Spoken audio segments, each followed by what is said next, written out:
예, 안녕하세요. 오늘 그 화상으로 출애굽기를 함께 배우도록 하겠습니다. 아, 우선 출애굽기 명칭인데요. 출애굽기 명칭은 히브리어로는 쉐모트라고 되어 있습니다. 쉐모트는 이름들이라는 의미고요. 원래 히브리어 성경은 모세오경은 그 히브리어의 첫 단어를 근거로 해서 이름을 매기고 있습니다. 어, 그래서 원래 이 출애굽기 1장 1절은 어떻게 시작하냐면 그리고 이름들은 이러하니라라는 히브리어로 이렇게 시작을 하고 있어요. 그래서 히브리어 성경으로는 이름들이라는 의미를 갖고 있습니다. 그리고 이 히브리어 성경을 헬라어로 번역한 70인역 성경은 엑소도스라고 번역을 했는데요. 이 엑소도스라는 뜻은 엑스라는 뜻은 나가다라는 의미를 갖고 있고 호도스라는 것은 길이라는 의미를 갖고 있어요. 그래서 이 두 단어를 혼합해서 엑소더스라고 부릅니다. 그래서 엑소더스라는 뜻은 길을 떠나다 또는 출발하다라는 의미를 갖고 있습니다. 그리고 우리 성경은 출애굽기라고 되어 있죠. 애굽에서 탈출한 이야기. 그래서 우리 한글 성경은 히브리어 성경보다는 이 헬라어 성경을 직역한 걸로 이렇게 명칭을 정했습니다. 자, 우선 명칭은 이렇고요. 자, 두 번째는 출애굽기의 주제와 구조입니다. 출애굽기의 주제는 크게 두 가지로 나눠져 있는데요. 첫째는 구원이라는 것이 있습니다. 이 구원은 애굽에서 탈출한 그 사건을 우리가 나타내는데요. 이 구원의 사건은 출애굽기 1장부터 시작해서 15장까지가 애굽에서 종살이 했던 이야기, 그리고 출애굽한 사건이 나오고요. 그리고 출애굽한 이후에 16장부터 시작해가지고 18장까지 시내산까지의 여정. 요게 첫 번째 구조입니다. 구원이라는 구조를 갖고 있고요. 두 번째는 임재라는 구조를 갖고 있는데요. 이 임재 구조는 성막에 잘 나타나 있습니다. 성막은 출애굽기 이제 19장부터 마지막 장인 40장까지 이야기인데요. 이 성막의 내용은 주로 어디에서 나타나냐면 시내산에서 이 일을 기록하고 있습니다. 그래서 주제는 구원과 임재인데요. 실제적으로 우리가 출애굽기에서 가장 중요한 것은 구원, 출애굽한 사건도 굉장히 중요하지만 이 사건보다도 더 중요한 건 사실은 이 임재 사건이에요. 그래서 이 임재 사건은 시내산 언약 체결을 통해서 우리가 알 수 있는데요. 구원은 출발이죠, 출발. 그러면 출발을 했으면 우리가 어디로 가야 되는가라는 것이 명확해야 되는데 그 목적지가 어디냐면 하나님을 예배하는 거죠. 그래서 우리가 신앙생활에서도 예수님으로 말미암아 구원을 받고 그것이 끝나는 것이 아니라 예수님을 섬기고 하나님을 진정으로 예배하는 예배자의 삶으로 갈 때 진정한 구원의 완성이 되는 거죠. 그래서 보통 구원의 사건보다도 이 시내산 사건이 사실은 더 중요한 사건입니다. 이 시내산 언약 체결을 할 때 하나님이 우리에게 율법도 주시고 성막도 함께 주시거든요. 시내산 언약은 좀 쉽게 표현하면 결혼식이라고 할 수 있어요. 하나님과 이스라엘 백성들 간의 결혼식이에요. 중보자가 누구냐? 그 결혼식의 중보자가 이제 모세가 그 역할을 한 거죠. 그래서 모세가 시내산을 8번을 왔다 갔다 하면서 이제 하나님과 이스라엘 백성들 간의 이 혼인을 중보하는 역할을 합니다. 이제 나중에 배우시면 아시겠지만 하나님이 시내산에 강림하시고 이제 3일 뒤에 모세가 올라오라고 하는데요. 그 전까지 이스라엘 백성들에게 하나님이 요구하시죠. 그 정결된 의식, 목욕을 하고 3일을 기다리라고 하는 거죠. 이것은 마치 그 신부가 신랑을 맞이하기 위해서 정결하게 하는 그런 예식과도 같은 일종의 하나의 행동입니다. 그리고 그 우리가 혼인을 하면 혼인 서약을 하잖아요. 그 혼인 서약은 하나님이 주신 우리에게 주신 율법이에요. 그리고 그 혼인 서약을 근거로 해서 양자 간의 헌신을 해야 되는데 신부도 신랑에게, 신랑도 신부에게 헌신을 하는데 그 헌신의 표시가 뭐였냐면 피뿌림이었어요. 그래서 피를 뿌린 거죠. 피를 누구한테 뿌렸냐면 이스라엘 백성들한테는 직접 뿌렸고요. 그 다음에 그 피를 또 어디에다 뿌렸냐면 제단에다가 뿌렸다고 돼 있어요. 제단은 뭘 상징하냐면 하나님을 상징하는 거거든요. 그래서 양자간의 헌신의 표시로 하나님도 자신에게 피를 뿌리신 거고 이스라엘 백성도 직접 자기 몸에 피를 뿌린 거죠. 그리고 결혼을 한 이후에 우리가 보통 피로연도 하잖아요. 이스라엘 백성들은 7일 동안 결혼식을 하는데 그 피로연을 하는 게 뭐예요? 이스라엘 백성들이 하나님 앞에서 먹고 마셨다라고 출애굽기 24장이 기록하고 있어요. 그리고 성막을 주셨죠. 성막은 뭐예요? 하나님이 임재하는 장소. 결국 이것은 신방이에요. 그래서 이 출애굽기 구조에서 가장 중요한 것은요. 구원도 중요하지만 사실은 임재가 더 중요한 사건이죠. 자, 출애굽기 구조 두 번째인데요. 두 번째는 하나님 나라라는 관점으로 우리가 구조를 살펴볼 수 있어요. 성경을 크게 관통하는 주제가 여러 가지가 있는데요.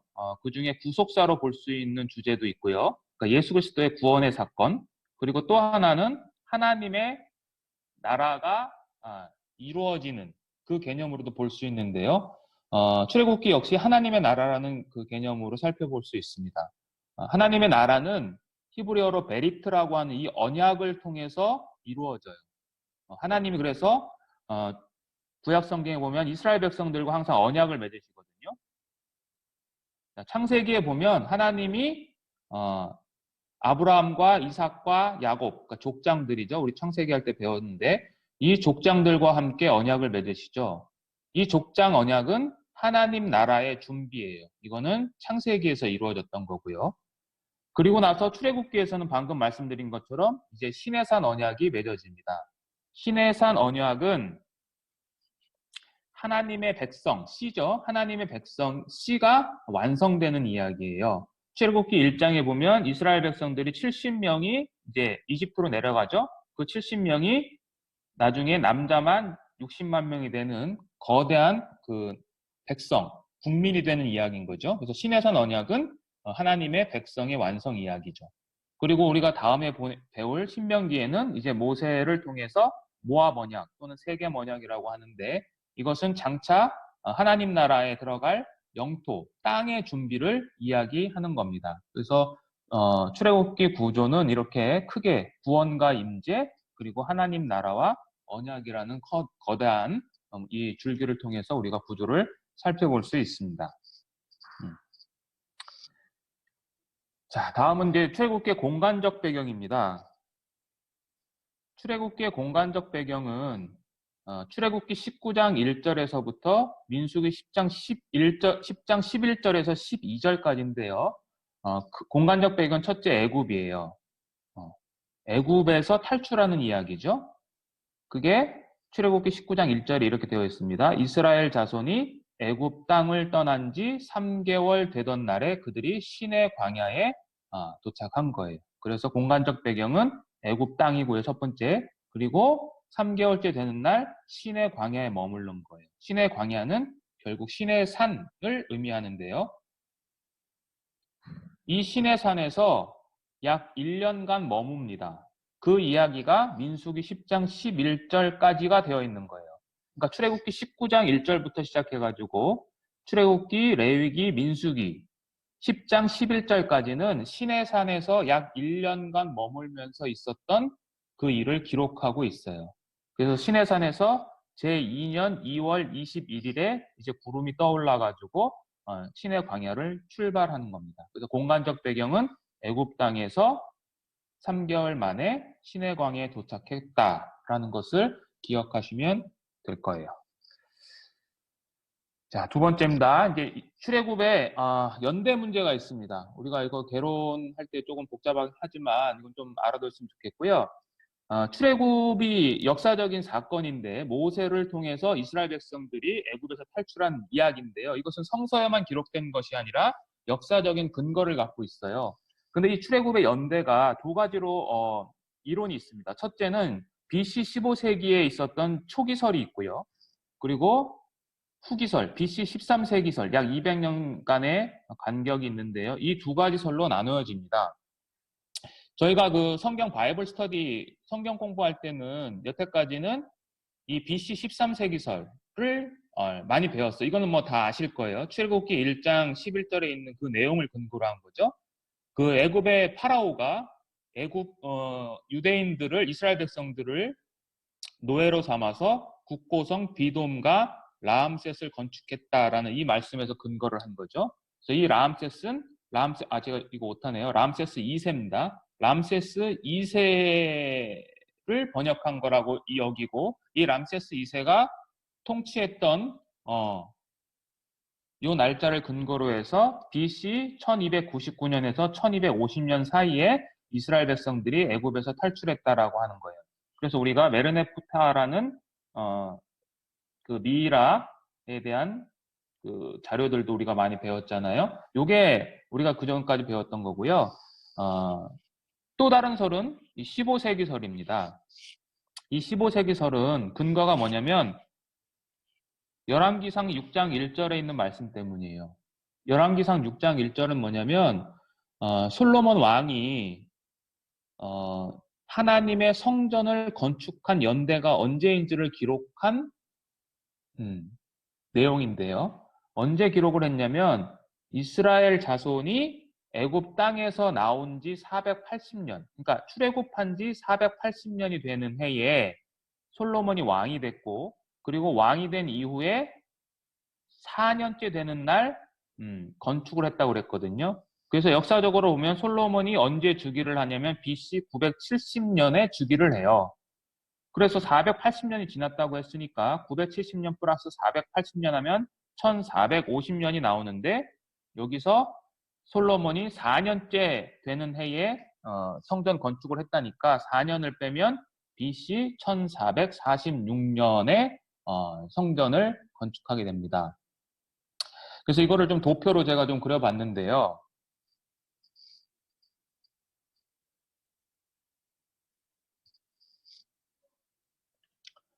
네, 이게 BC 15세기설을 근거로 해서 만든 도표입니다. 여기 보시면 잠시만요.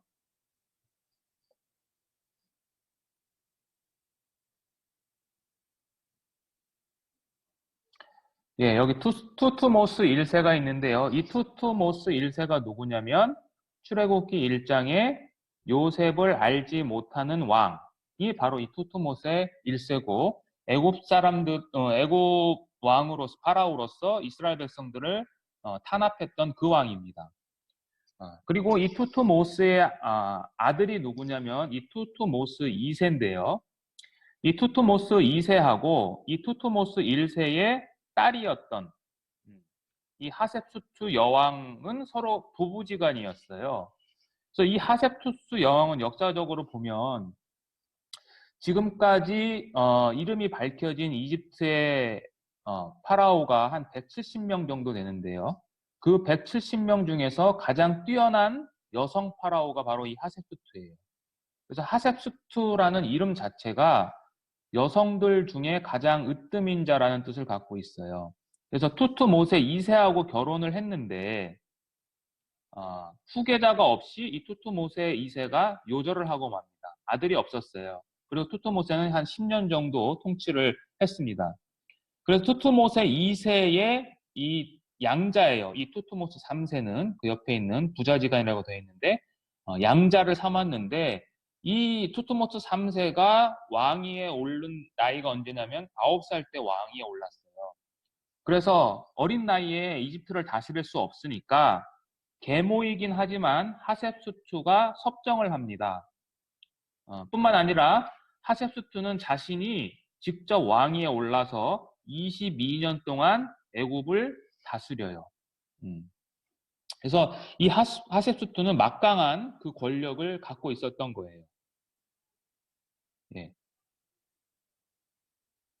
그리고 이 하셉수투가 바로 나일강에서 모세를 발견해서 자기의 양자로 삼은 그 여왕입니다. 그러니까 권력을 갖고 있었기 때문에 비록 파라오가 애굽의 모든 남자아이를 죽이라는 명령을 했지만 하셉수투가 막강한 권력을 갖고 있었기 때문에 그 죽여야 할 유대인 자식인 모세를 궁중으로 입양시켜서 자기 아들로 삼을 수 있었던 거죠. 그리고 이 모세는 투트모스 3세하고 경쟁 관계였어요. 그래서 모세가 그 애굽인을 죽이고 미디안 땅으로 도망을 갔는데 그 도망갈 때 왕이 바로 이 투트모스 3세예요. 그래서 미디안 땅에 가서 모세가 40년을 지내지 않습니까? 근데 공교롭게도 이 투트모스 3세가 40년 이상을 통치해요. 그러니까 미디안 땅에서 애굽으로 돌아가지 못했던 이유 중에 하나도 그 경쟁 관계였던 투트모스 3세가 40년 이상을 통치했기 때문에 못 돌아간 거예요. 그리고 나중에 이 모세가 하나님의 소명을 받고 애굽으로 돌아갔을 때의 왕은 이제 아멘호텝 2세입니다. 그리고 이 아멘호텝 2세가 열재앙을 겪고 난 이후에 홍해에 빠져서 죽은 그 아들이에요. 그리고 이 아멘호텝의 계승자는 첫째 아들이 아니라 차자가 왕이 됩니다. 결국 이거는 열재앙이었던 그 장자의 죽음과 연관이 있는 것으로 학자들은 보고 있습니다. 좀 복잡하긴 한데 어쨌든 이 초기설을 근거로 하면 역사적으로 이 애굽에서 탈출했던 이야기는 그냥 픽션이 아니라 이거는 역사적인 사실이라는 것을 우리가 알 수 있습니다. 자, 이제 여기까지는 개론 이야기고요. 이제 본격적으로 출애굽기를 살펴보도록 하겠습니다. 먼저 1장에 있는 민족의 번성인데요. 이 히브리어에 보면 분의 이스라엘이라고 이렇게 번역이 되어 있는데요. 출애굽기 1장 1절 이렇게 시작합니다. 야곱과 함께 각각 자기 가족을 데리고 애굽에 이른 이스라엘 아들들의 이름은 이러하니라고 번역되어 있고요. 1장 7절에는 이스라엘 자손은 생육이 중다하고 번식하고 창성하고 가득하게 됐다라고 이야기를 합니다. 여기에서 출애굽기 1장 1절에 있는 이스라엘의 아들들이라는 이 히브리어 단어와 출애굽기 1장 7절에 있는 이스라엘 자손이라는 이 히브리어 단어는 실제는 같은 단어예요. 우리는 아들들, 우리나라 성경에는 아들들, 그리고 7절에는 이스라엘 자손이라고 번역이 되는데 이것은 원래 히브리어로는 분의 이스라엘이라는 이름을 갖고 있습니다. 결국 이것은 무엇을 의미하냐면 야곱의 아들들로 이루어졌던 70명의 야곱의 가족이 하나의 큰 민족으로 번성했다라는 것을 이 히브리어 기자가 이야기하고 싶었던 거예요. 그래서 중다해지고 번식하고 창성하고 가득하게 됐다라는 이 단어는 굉장히 기하급수적으로 늘었다는 것을 표현하는 히브리어 표현법입니다. 근데 이 중다하고 번식하고 창성하고 가득해졌다는 이 단어는 창세기 1장 28절에 하나님이 아담을 창조하시고 아담과 하와를 창조하시고 그들에게 복을 주시며 이야기했던 명령하신 거죠. 생육하고 번성하고 충만하라 라는 단어와 실제적으로는 히브리어는 같은 단어예요. 우리는 같은 단어를 하나는 번식, 하나는 중다, 생육 이렇게 번역을 했는데요. 실제는 같은 단어예요. 결국 이것은 무엇을 말하고 싶은 거냐면 창세기에 등장하는 하나님의 창조 명령이죠. 생육하고 번성하고 땅에 충만하라는 하나님의 창조 명령이 결국 이스라엘 백성들을 통해서 이루어졌다는 거죠. 그래서 제가 서두에 말씀드렸던 하나님 나라의 3대 요소 중에 하나죠. 백성. 그 백성이 이 명령에 의해서 이루어졌다는 것을 암시합니다. 여기 하단에 보시면 그래서 70명이 먼저 내려가잖아요. 성경에서 70이라는 숫자는 충만의 수를 의미합니다. 모든 수를 의미해요. 그래서 창세기 10장에 보면 노아의 홍수 사건 이후에 이제 세상 민족이 흩어지는 이야기들이 나오는데 그 흩어진 민족을 다 세면 전부 70민족으로 나누어집니다. 그리고 예수님도 누가복음에 제자들을 보낼 때 70인을 보내죠. 그래서 이거는 충만수를 의미를 하기도 합니다. 자, 이렇게 해서 70명이 내려갔던 이스라엘 백성들이 하나님의 창조 명령을 따라서 이제 애굽 땅에서 한 430년을 사면서 이제 엄청난 인구수로 불어난 것을 출애굽기 1장에 기록하고 있습니다.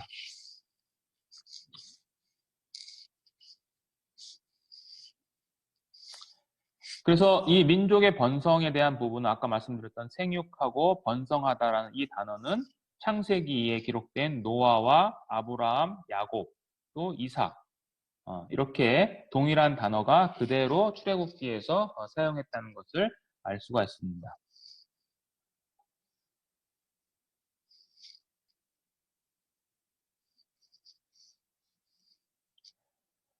자, 민족의 번성 또 다른 이야기입니다. 생육과 번성 아까 방금 말씀드린 것처럼 이걸 제가 정리한 거예요. 하나님의 창조 명령이 이제 노아에게 넘어갔고 노아에게 넘어갔던 창조 명령이 아브라함과 이삭과 야곱이라는 족장들에게 넘어갔고 그 족장들에게 넘어갔던 생육 번성의 명령이 이제 이스라엘 민족을 통해서 이루어진 것을 우리가 볼 수 있습니다. 그러니까 성취가 된 거죠. 아담 때 말씀하셨던 창조 명령이 이스라엘 민족, 이스라엘을 통해서 성취된 것을 보여주는 겁니다. 이 출애굽기에서는요. 자, 이렇게 이스라엘 백성들이 많아지니까 애굽의 파라오가 이제 애굽 유대인들을 박해를 이제 하기 시작하는 거죠. 출애굽기 1장 8절에 보면 이제 요셉 때 애굽으로 내려갔던 그 이스라엘 백성들이었는데 그 요셉을 이제 알지 못하는 새로운 왕이 일어나서 애굽을 다스렸고 그 새로운 왕이 결국은 유대인들이 기하급수적으로 늘어나니까 그들을 이제 박해하기 시작한 거죠. 그래서 요셉을 알지 못했다라는 이야기는 결국 요셉은 하나님의 대리 통치자였죠. 요셉을 알지 못했다라는 것은 결국 뭐예요? 이 애굽의 파라오가 새로 등극한 파라오가 요셉을 알지 못했다라는 것은 하나님을 알지 못했다라는 것을 이야기합니다. 그래서 알지 못하다라는 이 히브리어 단어가 야다예요.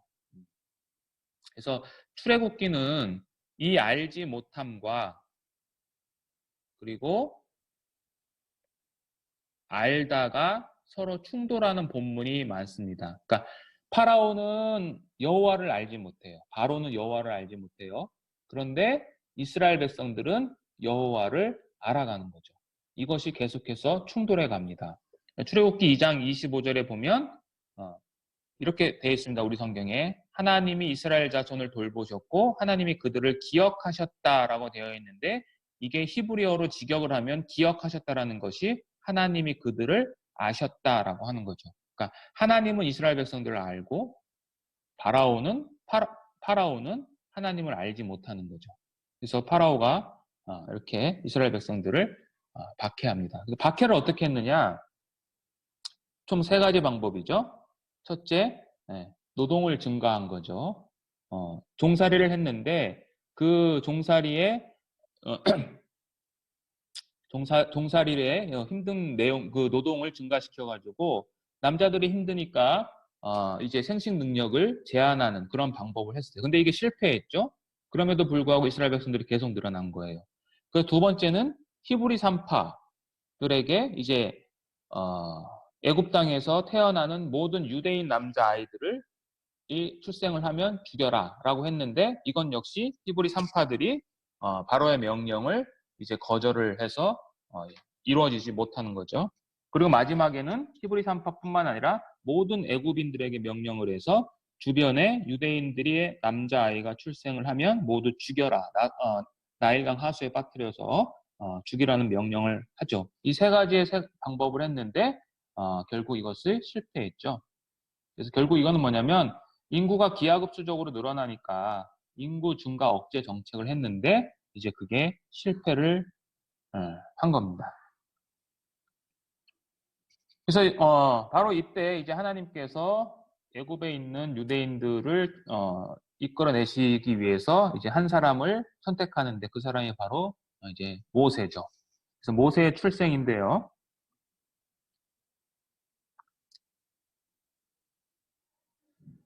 여기 출애굽기 1장 13절, 2장 13절, 1절에서 3절에 보시면 레위 족속 중 한 사람이 가서 레위 여자에게 장가들었더니 그 여자가 잉태하여 아들을 낳고 그 준수함을 보고 그를 석 달을 숨겼더니